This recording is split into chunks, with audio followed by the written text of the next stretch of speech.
Muito antes de existirem heróis ou esperança, havia apenas o vazio. O universo não nasceu de um gesto de amor, mas de um grito no silêncio absoluto do caos. Imagine uma escuridão tão pesada que poderia esmagar a alma. Foi desse abismo que surgiram as forças primordiais.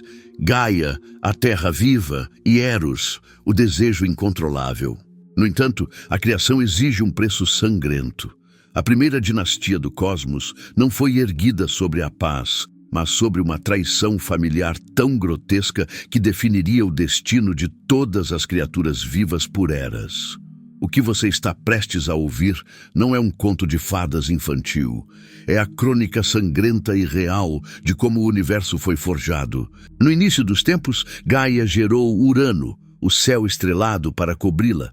Mas Urano revelou-se um tirano abominável que desprezava a própria descendência, trancafiando seus filhos nas entranhas sufocantes da terra, causando dores atrozes à sua mãe. Exausta do sofrimento e movida por um ódio antigo, Gaia forjou uma foice de sílex, uma lâmina irregular e cruel, e a entregou ao seu filho mais jovem e ambicioso, Cronos. O plano era simples e brutal: aguardar o momento de intimidade dos pais para desferir um golpe fatal. Quando Urano desceu para cobrir a terra, Cronos emergiu das sombras e, com um único movimento selvagem, castrou o próprio pai, arremessando seus genitais ao mar revolto. Daquele ato de violência suprema nasceram horrores e belezas. O sangue divino de Urano que tocou o solo gerou as fúrias, entidades de vingança que atormentariam os culpados eternamente, provando que o pecado deixa cicatrizes indeléveis. Já a espuma do mar, misturada à carne do deus, daria origem à deusa da beleza e do desejo. Com o pai destronado, Cronos libertou seus irmãos titãs, mas a maldição de um pai agonizante ecoava em sua mente. Assim como você me traiu, um de seus filhos fará o mesmo com você. O medo converteu o libertador em um déspota paranoico, inaugurando a Era de Ouro, um tempo de fartura governado pelo terror. Cronos tomou Reia como esposa, mas a sombra da profecia o devorava por dentro. Ele não aprisionou seus filhos em celas de pedra. Ele os transformou em seu próprio banquete.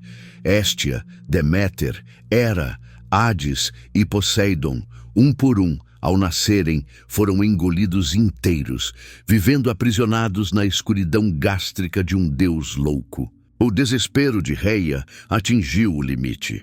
Ao dar à luz seu último filho, Zeus, ela enganou o marido, entregando-lhe uma pedra envolta em panos. Cronos, cego pela gula e pelo pavor, engoliu a rocha sem hesitar, selando, sem saber, o seu próprio fim e a queda dos titãs. Zeus não cresceu em palácios de mármore, mas escondido nas cavernas úmidas do Monte Ida, em Creta. Seu choro era abafado para evitar a detecção, alimentado pelo leite da cabra Amalteia e protegido por guerreiros que batiam seus escudos ruidosamente para ocultar sua existência. Ao atingir a maturidade, ele não buscou apenas vingança, buscou revolução. Com o auxílio de uma poção emética criada pela sabedoria de Metis, Zeus forçou Cronos a vomitar seus irmãos, que emergiram já adultos e sedentos por justiça. A família estava reunida, mas o mundo estava prestes a se partir. A guerra declarada entre os novos deuses e os antigos titãs, a titanomaquia, duraria 10 anos de cataclismos que fariam a Terra tremer até suas fundações. A vitória parecia impossível contra a força bruta dos titãs, até que Zeus tomou uma decisão estratégica: libertar os monstros que até Cronos temia. Do Tártaro, ele soltou os Ciclopes e os Hecatônquiros, gigantes de 100 mãos e 50 cabeças. Em gratidão, os Ciclopes forjaram as armas definitivas: o raio mestre para Zeus, um tridente capaz de rachar continentes para Poseidon e o capacete das trevas, que conferia invisibilidade total para Hades. Com esse arsenal divino, o equilíbrio de poder finalmente ruiu. Enquanto Zeus fulminava os céus, os hecatônquiros bombardeavam os titãs com centenas de rochas simultâneas, uma artilharia biológica devastadora.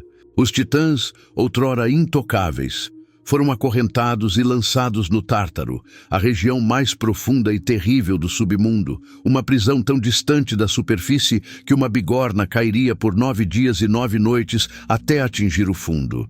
Com o universo pacificado pela força, os 3 irmãos vitoriosos dividiram a existência através da sorte. Zeus reivindicou os céus e a soberania suprema. Poseidon tomou os vastos e indomáveis oceanos, e a Hades coube o reino invisível dos mortos, um domínio rico em almas e minérios, mas isolado da luz do sol. Uma nova ordem mundial havia começado, mas a paz no Olimpo seria tão volátil quanto o humor de seus novos reis. Zeus governava do Monte Olimpo, não como um pai benevolente, mas como um rei absoluto e temperamental. Senhor das tempestades e da justiça, ele protegia os hóspedes e punia severamente a desonra, mas sua própria vida pessoal era um caos de infidelidades. Seus casos com deusas imortais não eram apenas aventuras, eram atos de criação que geraram heróis como Hércules e deuses como Apolo, mas que também atraíam a ira implacável de sua esposa, Hera. Zeus era a personificação do poder masculino descontrolado, capaz de gerar vida e civilização, mas também de destruir cidades inteiras com um único raio se seu orgulho fosse ferido. Nos oceanos, Poseidon reinava com uma fúria comparável às tempestades que ele mesmo invocava. Ele não era apenas o deus do mar, mas o abalador da terra, responsável pelos terremotos que derrubavam muralhas. Sua ganância era lendária. Ele competia ferozmente por adoração e cidades. A história do rei Minos é um lembrete sangrento de sua vingança. Quando Minos recusou sacrificar seu melhor touro, Poseidon não o matou. Fez algo pior. Fez a esposa de Minos se apaixonar bestialmente pelo animal, gerando o monstruoso Minotauro. Poseidon ensinava aos gregos que a natureza não pode ser enganada e que o mar sempre cobra o que lhe é devido. Ídis, o irmão mais velho, era o mais temido, embora não fosse maligno. Ele era, acima de tudo, inevitável. Seu reino, o submundo, era uma burocracia sombria guardada por Cérbero, o cão de 3 cabeças. A morte na Grécia Antiga não era o fim, mas uma travessia custosa. As almas precisavam pagar ao barqueiro Caronte, motivo pelo qual os mortos eram enterrados com moedas sobre os olhos. Aqueles que não podiam pagar vagavam eternamente pelas margens do rio Estige em um limbo de desespero. Hades raramente deixava seu domínio, pois sabia que no final todos os mortais, heróis ou covardes, reis ou escravos, acabariam ajoelhados diante de seu trono de ébano. Hera, irmã e esposa de Zeus, era a rainha do Olimpo e a protetora do casamento. Uma ironia amarga, visto que sua própria união era marcada por traições constantes. No entanto, reduzir Hera apenas a uma esposa ciumenta é um erro. Ela era uma força da natureza implacável. Sua ira não conhecia limites éticos. Ela perseguiu Hércules desde o berço, enviando serpentes para matá-lo, e mais tarde enlouqueceu o herói, a ponto de ele assassinar a própria família. Hera representava a sacralidade dos juramentos. Quebrá-los significava convidar a destruição para sua linhagem. Ela não perdoava, pois, para a rainha dos deuses, a lealdade era a única moeda que importava. Enquanto Hera regia a família, 2 de seus filhos representavam as faces opostas do conflito humano. Ares era o deus da guerra sangrenta, do frenesi da batalha e da carnificina. Ele não era amado, nem mesmo por seu pai Zeus, pois representava a matança sem honra, o caos do campo de batalha, onde a razão desaparece. Ares era impulsivo e frequentemente humilhado, como na vez em que foi preso em uma rede invisível por Hefesto enquanto cometia adultério com Afrodite, tornando-se motivo de riso para todo o Olimpo. Ele era a violência pura, necessária, mas desprezível, a força bruta que reside em cada homem. Do outro lado do espectro marcial estava Atena, a deusa nascida da testa de Zeus, já vestida em armadura completa e soltando um grito de guerra. Ela não representava a matança, mas a estratégia, a sabedoria e a defesa heróica. Atena era a mente fria no calor da batalha, a patrona de heróis astutos como Odisseu e Perseu. Sua rivalidade com Poseidon pela cidade de Atenas definiu a cultura grega. Enquanto o deus do mar ofereceu água salgada e poder naval, Atena ofereceu a oliveira, alimento, óleo e madeira. O povo escolheu a sabedoria em vez da força bruta, provando que a civilização se constrói com inteligência, não apenas com músculos. Afrodite, nascida da espuma do mar e do sangue de Urano, era a personificação do desejo sexual incontornável. Seu poder era tão absoluto que nem Zeus podia resistir a ele. Ela não era apenas uma deusa de beleza estonteante, ela era perigosa. Foi ela quem acendeu o pavio da guerra de Troia, não com um exército, mas com uma promessa. Ofereceu Helena, a mulher mais bela do mundo, ao príncipe Paris, em troca de um título de vaidade. Afrodite brincava com os corações mortais como se fossem brinquedos, provando que o amor e a paixão podem ser mais destrutivos que qualquer arma de guerra, derrubando impérios inteiros por um simples capricho. Os gêmeos Apolo e Ártemis representavam o equilíbrio entre a civilização e a natureza selvagem. Apolo, o deus do sol, da música e da profecia, estabeleceu o oráculo de Delfos ao matar a serpente Piton, trazendo ordem ao caos. Ele era a luz da razão, mas suas flechas também traziam pragas invisíveis. Já Ártemis, sua irmã, era a caçadora virgem, protetora das florestas e implacável com quem desrespeitasse suas regras. O caçador Acteão aprendeu isso da pior forma. Ao vê-la banhando-se nua, foi transformado em cervo e despedaçado pelos seus próprios cães de caça.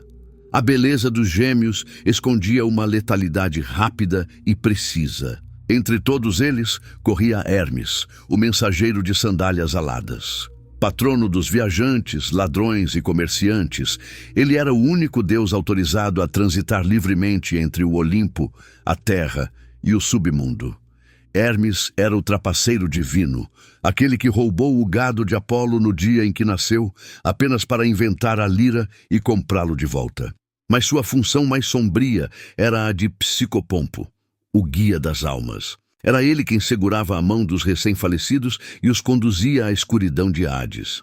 Hermes nos lembra que a fronteira entre a vida, a morte e a sorte é tênue e que tudo está sempre em movimento. A dor de uma mãe tem o poder de parar o mundo, e foi isso que Deméter provou. Quando sua filha Perséfone foi raptada por Hades para ser rainha do submundo, Deméter, deusa da agricultura, entrou em um luto tão profundo que a terra congelou e nada cresceu. A humanidade teria sido extinta pela fome se Zeus não interviesse. O acordo final, Perséfone passaria meses no submundo e meses com a mãe, criou as estações do ano. O inverno é o luto de Deméter, a primavera, seu retorno à alegria. Esse mito nos ensina que a vida e a morte são cíclicas e que mesmo no frio mais intenso há a promessa de renascimento. Hefesto e Dionísio representam os marginalizados que alcançaram o poder. Hefesto, nascido coxo e rejeitado pela própria mãe Hera, tornou-se o ferreiro divino, o mestre do fogo e da tecnologia, construindo as maravilhas do Olimpo. Ele provou que o valor não está na aparência física, mas na habilidade de criar. Já Dionísio, o deus do vinho e da loucura, era o único olimpiano com mãe mortal. Ele viajava o mundo com suas mênades, mulheres em êxtase que podiam despedaçar animais com as mãos nuas. Dionísio representava a libertação das restrições sociais, o lado primal e irracional que existe em cada ser humano e que, se reprimido, explode em loucura. Os deuses gregos não eram modelos de perfeição moral. Eles eram espelhos gigantescos da natureza humana, ampliados para uma escala cósmica. Eles sentiam ciúmes, ódio, luxúria e ambição, mas com o poder de abalar o universo. Suas histórias, passadas de geração em geração, não serviam apenas para explicar o trovão ou as estações, mas para mapear a psique humana. Ao olharmos para o Olimpo, não vemos apenas divindades distantes, vemos nossas próprias falhas, nossos medos mais profundos e nossa eterna busca por significado em um mundo caótico e belo.